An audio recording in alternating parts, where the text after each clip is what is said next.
Pada video kali ini kita akan membahas tentang seorang nabi yang dipakai Allah untuk menjadi perantara pesannya bagi bangsa Israel.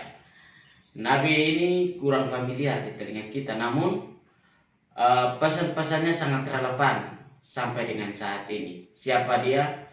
Ya, Nabi Yoel. Pernahkah kalian membayangkan bagaimana rasanya ketika seluruh negara diserang ribuan bahkan jutaan belalang yang melahap habis segala tanaman? Ketika ladang-ladang hijau berubah menjadi tanah tandus dalam hitungan hari. Inilah yang terjadi di masa Nabi Yoel.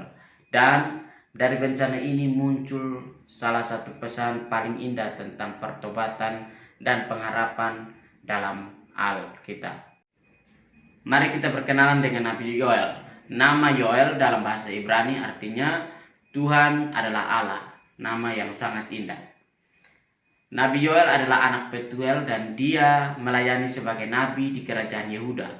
Yang menarik dari kitab Yoel tidak hanya mencantumkan tanggal yang spesifik sehingga para ahli memperdebatkan kapan tepatnya dia hidup. Ada yang beranggapan bahwa dia hidup sekitar abad ke-9 sebelum Masehi, ada juga yang menyebut abad ke-5 atau abad ke-4 sebelum Masehi. Tapi yang pasti, Nabi Yoel hidup di masa yang sangat sulit bagi bangsa Israel. Mereka sedang mengalami krisis besar, bukan hanya secara politik dan ekonomi, tapi juga krisis spiritual yang mendalam. Yoel dikenal sebagai nabi yang sangat puitis. Bahasa yang dia gunakan dalam nubuatannya sangat indah dan penuh dengan metafora yang kuat. Dia pandai menggunakan gambaran alam untuk menyampaikan pesan rohani yang mendalam. Dan yang membuat Nabi Yoel istimewa adalah cara dia melihat bencana alam sebagai panggilan untuk kembali kepada Tuhan. Bagi dia setiap krisis adalah kesempatan untuk pertobatan dan pemulihan hubungan dengan Allah.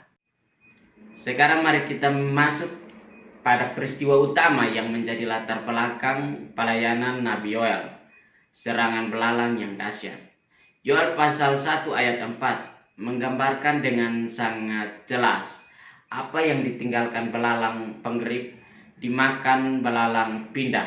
Apa yang ditinggalkan belalang pindah dimakan belalang pelompat. Apa yang ditinggalkan belalang pelompat dimakan belalang pelahap.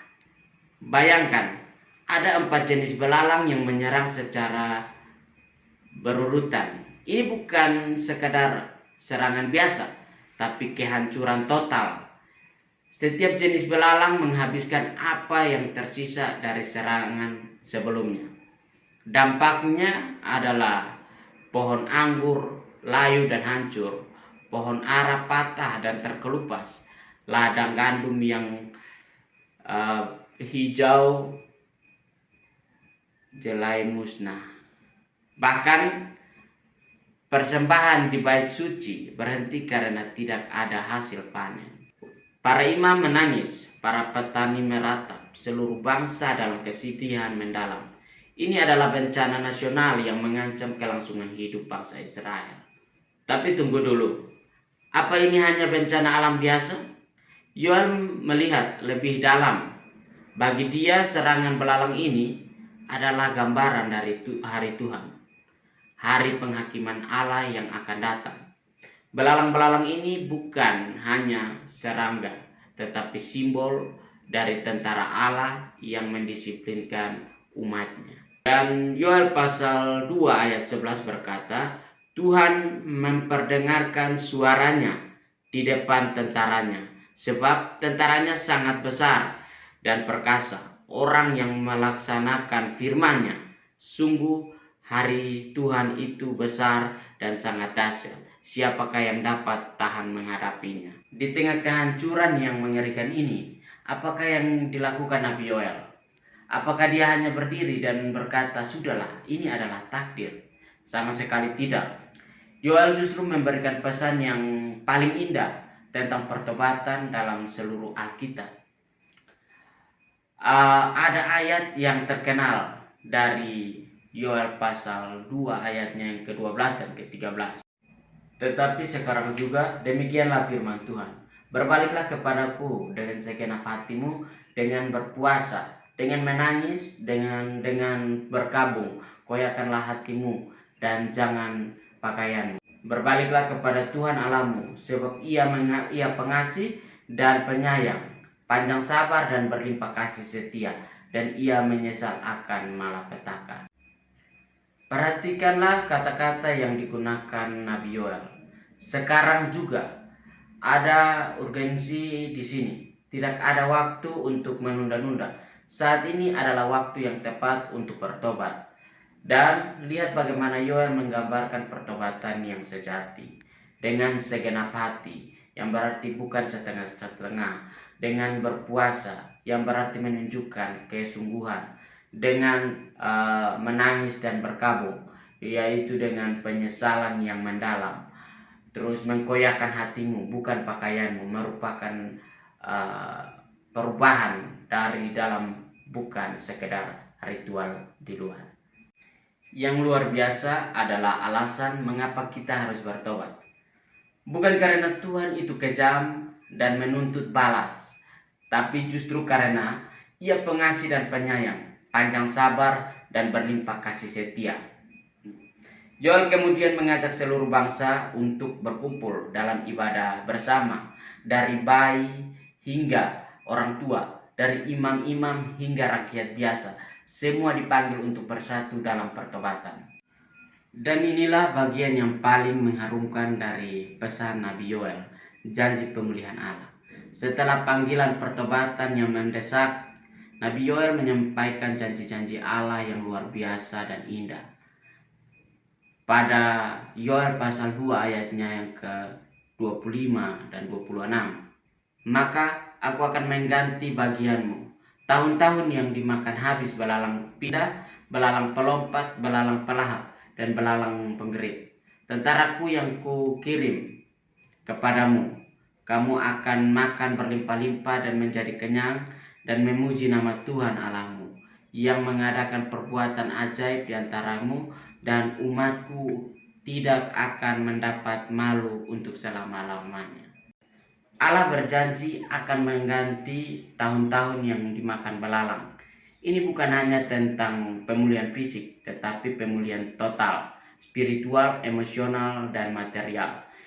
Janji-janji pemulihan lainnya yaitu hujan akan turun pada waktunya, pohon-pohon akan berbuah lebat, lumbung akan penuh dengan gandum, bejana akan meluap dengan anggur dan minyak, bangsa Israel akan makan berlimpah dan kenyang. Tapi pemulihan besar belum selesai sampai di sini. Nabi Yoel kemudian menyampaikan salah satu nubuatan paling revolusioner dalam perjanjian lama tentang pencurahan Roh Kudus. Sekarang kita akan sampai pada puncak nubuat Nabi Yoel tentang pencurahan Roh Kudus yang akan mengubah sejarah umat manusia. Dalam Yoel pasal 2 ayatnya yang ke-28 dan 29 berkata, kemudian daripada itu akan terjadi bahwa aku akan mencurahkan rohku ke atas semua manusia. Maka anak-anakmu laki-laki dan perempuan akan bernubuat. Orang-orangmu yang tua akan mendapat mimpi, teruna-terunamu akan mendapat penglihatan-penglihatan. Juga atas hamba-hambamu laki-laki dan perempuan akan kucurahkan rohku kepada hari-hari itu. Ini adalah nubuatan yang revolusioner. Mengapa? Karena pada masa itu Roh Allah hanya dicurahkan karena pada orang-orang pilihan tertentu, raja, imam, nabi. Tapi Yoel menubuatkan bahwa suatu hari Roh Allah akan dicurahkan kepada semua manusia. Tidak ada lagi diskriminasi. Laki-laki dan perempuan akan bernubuat, tua dan muda akan mendapat wahyu. Bahkan hamba-hamba akan menerima Roh Kudus. Dan tahukah kalian kapan nubuatan ini digenapi? Ya, pada hari Pentakosta ketika Rasul Petrus berkhotbah di Yerusalem setelah turunnya Roh Kudus. Dia secara khusus mengutip nubuatan Nabi Yoel. Dalam Kisah Para Rasul 2 ayat 16 dan 17 mencatat kata-kata Petrus. Tetapi inilah yang difirmankan oleh Nabi Yoel akan terjadi pada hari-hari terakhir. Demikianlah firman Allah, bahwa aku akan mencurahkan rohku atas semua manusia.